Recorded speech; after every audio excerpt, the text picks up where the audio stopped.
दोस्तों, आज के इस वीडियो में हम अभी हाल में ही रिलीज हुई थांडेल मूवी को एक्सप्लेन करने वाले हैं, तो वीडियो में अंत तक बने रहना। तो चलिए इस वीडियो को बिना टाइम वेस्ट किए स्टार्ट करते हैं। मूवी की स्टार्टिंग में हमें सत्या दिखाई जाती है जो बारिश में रोती हुई बैठी थी। हमें यहाँ पर ऐसा लगता है कि सत्या किसी से प्यार करती है, बट अभी उनके बीच झगड़ा हुआ है। फिर सत्या अपनी मर्जी के खिलाफ जाकर अपनी शादी के लिए हाँ कह देती है, जिसके बाद लड़के वाले आते हैं और ये शादी भी पक्की हो जाती है। बट अगले दिन सत्या उस लड़के को अपने प्यार की सारी बातें बताती है, जिसके बाद सीन चेंज होता है और हमें राजू को दिखाया जाता है। दरअसल राजू और सत्या दोनों एक दूसरे से बचपन से प्यार करते थे। राजू अपने गांव के लोगों के साथ गुजरात के समुद्र में मछलियां पकड़ने के लिए जाता है। उसके गांव से गुजरात 2000 किलोमीटर दूर है और समुद्र में आगे जाने पर नेटवर्क नहीं रहता, इसलिए वे लोग इसी बीच में अपने परिवार वालों से बात कर लेते हैं, क्योंकि ये लोग अगर एक बार मछली पकड़ने चले जाते हैं तो पूरे 9 महीने बाद वापस घर लौटते हैं। हालांकि वे लोग मछलियां तो 1 महीने में पकड़कर अपने सेठ के पास लाकर फिर से वापस चले जाते हैं, और इस बार उन मछुआरों का थांडेल यानी लीडर चाचा है। वो लोग मछली पकड़कर वापस आ रहे थे। फिर हम देखते हैं कि राजू सत्या से बात करने के लिए नेटवर्क का इंतजार कर रहा था। अब उन्हें 9 महीने हो चुके थे मछली पकड़ने गए हुए। दरअसल दोस्तों, सत्या और राजू के प्यार को सभी लोग जानते थे। फिर अगले दिन जैसे ही राजू गांव पहुंचा, वैसे ही वह भागते हुए जाकर सत्या को पकड़कर लाइट हाउस में ले जाता है,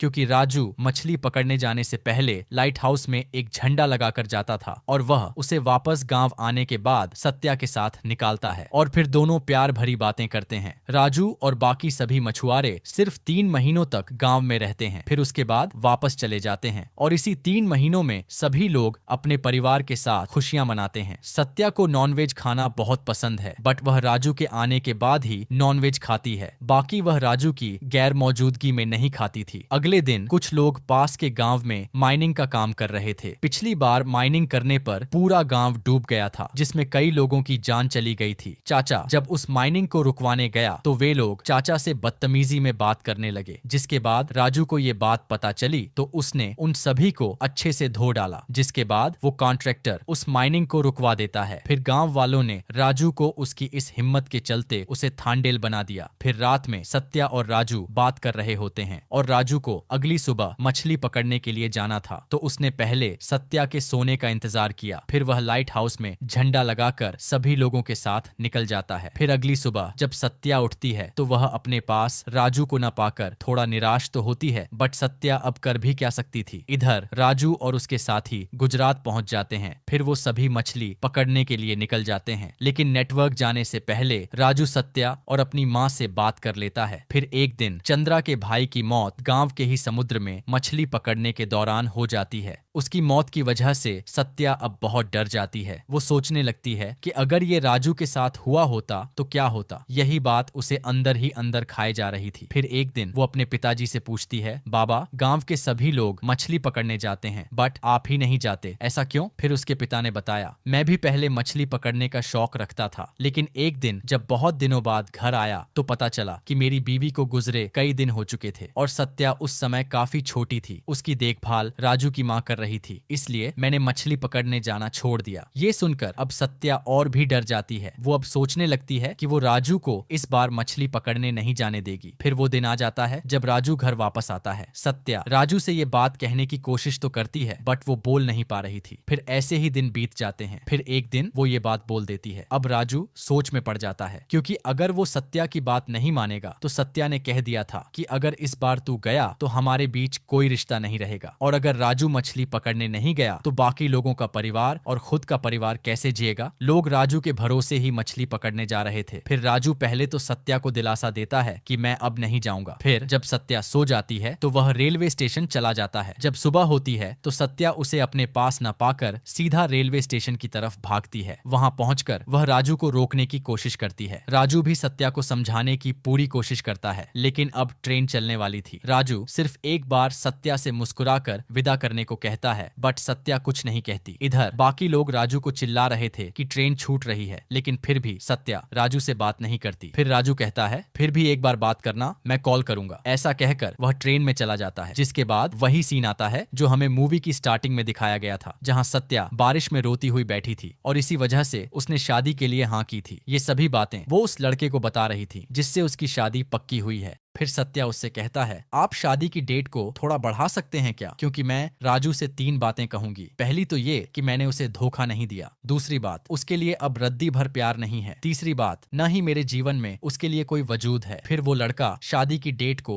2 सितंबर तक पोस्टपोन करवा देता है। अब इनको राजू के आने का इंतजार था। इधर हम देखते हैं कि राजू और उनके साथी बीच समुद्र में तूफानों के बीच फंस गए थे। फिर राजू को एक छोटी नाव दिखती है जो डूब रही थी और एक आदमी उसमें बचाव बचाव करके चिल्ला रहा था। राजू बिना अपनी परवाह किए समुद्र में कूदकर उसे बचा लेता है। अगले दिन गांव में एक चिट्ठी आती है जिसमें लिखा था कि वे लोग बीच समुद्र में एक तूफान में फंस गए थे, जिसके बाद वे लोग गलती से पाकिस्तान बॉर्डर के उस पार चले गए और वहां उन्हें टेररिस्ट समझकर जेल भिजवा दिया गया। ये सुनकर सभी लोग बहुत डर जाते हैं। जेल में हम रकीम को देखते हैं जो हिंदुस्तानी कैदियों के साथ बदतमीजी करता था। उसने मछुआरों से कहा, तुम लोगों को तुम्हारे वतन के गाने आते हैं क्या? जिस पर एक छोटा बच्चा बोला, हाँ। फिर रकीम उसे गाने को कहता है और वह बच्चा हिंदुस्तानी देशभक्ति गाना गाता है। यह देख रकीम दीवार पर बने हिंदुस्तानी नक्शे पर पेशाब कर देता है। इसके बाद राजू बाल्टी में पानी लाकर उस दीवार पर छिड़क देता है। रकीम गुस्से में चाकू से राजू को मारने वाला था। तभी वहां जेलर आ जाता है और सभी को वहां से जाने के लिए कहता है। इधर हिंदुस्तानी मीडिया वाले जिनके परिवार वाले पाकिस्तान में फंसे हैं, उनकी फोटो खींच कर ले जाते हैं। सभी लोग चिट्ठी भी लिखते हैं मगर सत्या कुछ भी नहीं लिखती, लेकिन उसकी आंखों से आंसू टपक जाते हैं और यही राजू के लिए उसकी प्यार की वजह बनती है। सत्या अभी भी राजू से बेहद प्यार करती थी, लेकिन वह इसे अपने अंदर ही छुपा रही थी। वहीं जेल में छोटे बच्चे को रकीम ने मारकर घायल कर दिया था, जिसे हॉस्पिटल ले जाया गया, लेकिन राजू रकीम का कुछ भी नहीं कर पाया क्योंकि अभी वह उसी के वतन में था ना। इधर गांव की सभी औरतें अधिकारियों के पास जाती हैं। अधिकारी बताते हैं, अर्जी हमने भेज दी है, अगर सुशीला स्वराज जी ने साइन कर दिया तो आपके गाँव के जितने लोग पाकिस्तान में फंसे हैं उन्हें छोड़ दिया जाएगा। ये सुनकर थोड़ी राहत मिलती है, मगर अब गांव में एक नई मुसीबत आ जाती है। दुकानदार भी खाने पीने के सामान देने से मना करने लगते हैं, जिससे लोगों के घरों में चूल्हे तक नहीं जल रहे थे। सत्या ने सभी मछुआरों के पैसे लेने के लिए गुजरात के सेठ के पास जाने का फैसला किया, क्योंकि उनके सेठ ने अभी तक पैसे नहीं दिए थे। सत्या अपने मंगेतर के साथ गुजरात जाती है और वहाँ सेठ से अपने पैसे मांगती है, मगर सेठ पैसा देने से मना कर देता है और बदतमीजी से बात करके उसे वहाँ से भगा देता है। इसके बाद सत्या ठान लेती है कि वह अपने हक के पैसे लेकर ही जाएगी। फिर वह धरने पर बैठ जाती है। एक रात बीत जाती है, लेकिन उसके साथ और कोई धरने पर नहीं बैठता, मगर अगले दिन गुजरात के सभी मछुआरे धरने पर सत्या के साथ बैठ जाते हैं। इसके बाद मीडिया वहां पहुंच जाती है। आखिरकार सेठ को पैसे देने ही पड़ते हैं। सत्या की इस हिम्मत को पूरे न्यूज चैनल पर दिखाया जाता है। यह देखकर गांव के सभी लोग और इधर राजू व उनके साथी भी खुश हो जाते हैं। इसके बाद एक अधिकारी मिनिस्टर सुशीला स्वराज के पास उन सभी मछुआरों को छुड़ाने की अर्जी लेकर जाता है। सुशीला स्वराज उन मछुआरों का दर्द समझते हुए उस अर्जी पर साइन कर देती हैं। अब पाकिस्तान में उन सभी को छोड़ने की तैयारी शुरू हो जाती है। सभी लोग बहुत खुश थे कि वे आज घर वापस जाएंगे, मगर तभी बीच में इंडिया और पाकिस्तान के बीच आर्टिकल 370 लागू हो जाता है। इसका मतलब था कि इंडिया और पाकिस्तान के बीच तनाव फिर से शुरू हो गया था, जिसकी वजह से उन सभी को वहां से रिहा नहीं किया जाता और तभी उनकी गाड़ी दंगे में फंस जाती है। जेलर उन सभी को सुरक्षित निकालने का आदेश देता है, मगर दंगे में शामिल लोग पहचान लेते हैं कि ये सभी हिंदुस्तानी हैं। राजू किसी भी हाल में अपने साथियों को बचाकर जेलर के पास ले आता है। जेलर यह देखकर हैरान रह जाता है। उसे लग रहा था कि अब तक वे सभी मर चुके होंगे। इसके बाद जेलर राजू को बहादुरी की मिसाल देता है। इधर सत्या को पता चलता है कि अब उन सभी को रिहा नहीं किया जा रहा। तब वह सुशीला स्वराज को कॉल करती है तो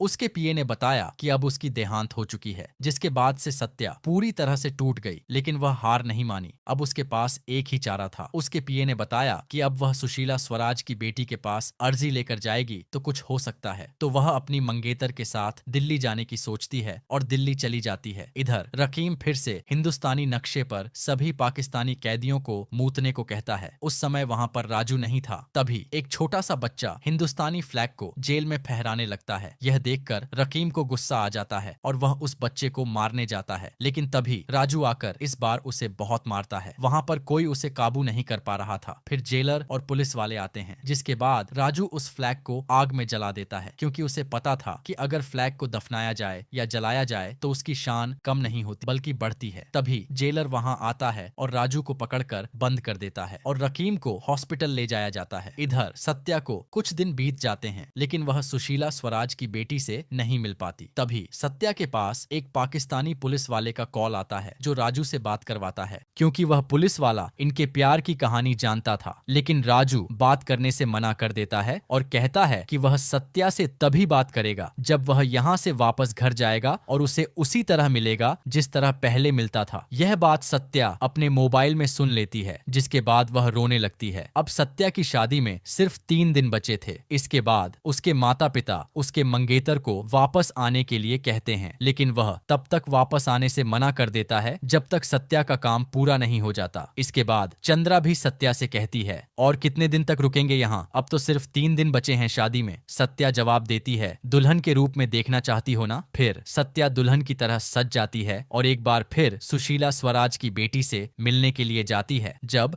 सुशीला स्वराज की बेटी सत्या को दुल्हन के रूप में देखती है तो रुक जाती है और सोचती है कि इसकी कोई बहुत बड़ी परेशानी होगी। इसके बाद सत्या उसे पूरी बात बताती है। सुशीला स्वराज की बेटी तुरंत पाकिस्तान में रिलीज ऑर्डर भिजवाती है। फिर पाकिस्तान में सभी भारतीय कैदियों को रिहा करने का आदेश दिया जाता है। बॉर्डर पर एक एक करके सभी लोगों के नाम पुकारे जाते हैं, लेकिन वहाँ एक लड़के का नाम नहीं लिया जाता क्योंकि उसके पास कोई आइडेंटिटी कार्ड नहीं था, क्योंकि उसने आज तक आधार कार्ड नहीं बनवाया था। अब राजू जाने से मना कर देता है क्योंकि वह चाहता था कि सभी लोग उसके साथ जाएं। फिर चाचा राजू को सत्या की शादी की खबर बताते हैं और वह इस शादी को रोकने की बात करता है। राजू शादी की बात सुनकर बहुत रोता है, लेकिन वह अपने साथी को अपने साथ ले जाने की ठान लेता है। बाकी सभी लोग भी कहते हैं, अगर राजू नहीं जाएगा तो हम भी नहीं जाएंगे। अब जेलर सोच में पड़ जाता है। फिर वह हिंदुस्तानी अफसरों से उस लड़के की आइडेंटिटी बनाने को कहता है। रात हो जाती है। फिर खबर आती है कि उस लड़के की आइडेंटिटी बन चुकी है। इसके बाद सभी कैदियों को रिहा कर दिया जाता है। इधर सत्या का होने वाला पति यह समझ जाता है कि सत्या और राजू एक दूसरे से कितना प्यार करते हैं, इसलिए वह उनके बीच नहीं आता। इसके बाद जब राजू वापस आता है तो सत्या दौड़कर उसके पास जाती है, उसे गले लगाकर रोती है और माफी मांगती है, और इसी के साथ यह मूवी खत्म होती है।